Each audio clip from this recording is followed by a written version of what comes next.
Olá, bom dia, sejam todos muito bem-vindos a mais uma edição do Jornal Toda Hora. A partir de agora, te faço companhia. E as regiões Norte e Nordeste dominaram o topo de uma lista que avaliou quais são as melhores prefeituras das capitais brasileiras.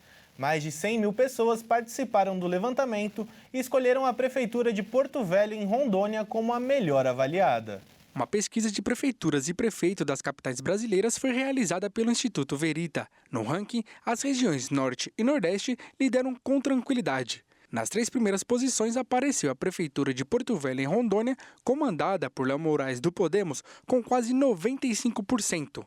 Logo atrás, mas não muito distante, São Luís, capital do Maranhão, de Eduardo Braide, do PSD, com 90%. E na sequência, com 85%, aparece Macapá, no Amapá, de Antônio Furlan. O levantamento mostrou que os trabalhos dos prefeitos de grandes capitais não é tão bem avaliado. Um exemplo disso é a Prefeitura de Belo Horizonte, que tem menos de 50% da aprovação dos entrevistados.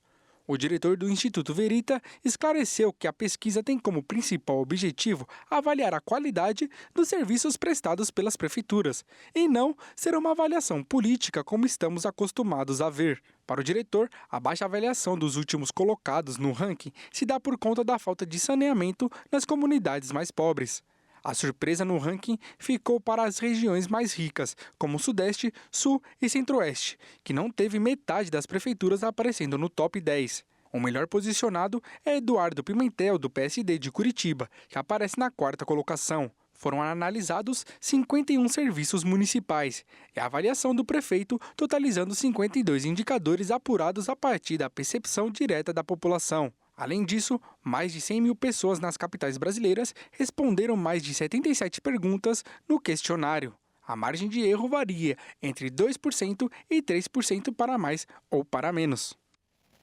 E bem, mudando de assunto, o Tesouro Nacional piorou significativamente suas projeções para a dívida pública bruta do Brasil diante do nível elevado dos juros no país. O desafio do governo é acertar as contas públicas para cumprir as metas e não desestabilizar o ambiente econômico no ano de eleições. O presidente da Federação Brasileira de Bancos, Isaac Sidney, comentou sobre o fechamento da inflação de 2025 dentro da meta defendida pelo governo e também perseguida pelo Banco Central. A inflação dentro do intervalo previsto é vista como um resultado direto da política monetária adotada ao longo dos últimos anos.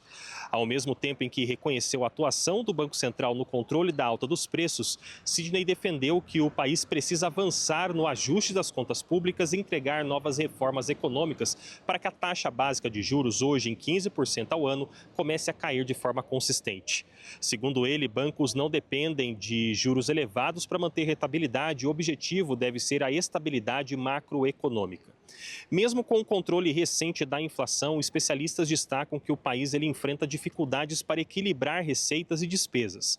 Dados do Banco Central mostram que entre janeiro e novembro de 2025, o governo federal gastou mais de 80 bilhões de reais acima do que arrecadou no chamado déficit primário, valor que ainda não inclui o pagamento de juros da dívida pública. E o próximo desafio vai vir já agora em 2026.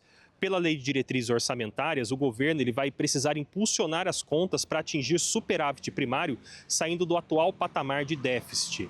A tarefa é considerada complexa num cenário de demanda por investimentos, pressões sociais e crescimento lento da economia. Projeções de consultorias e bancos apontam estimativas semelhantes para o próximo ano.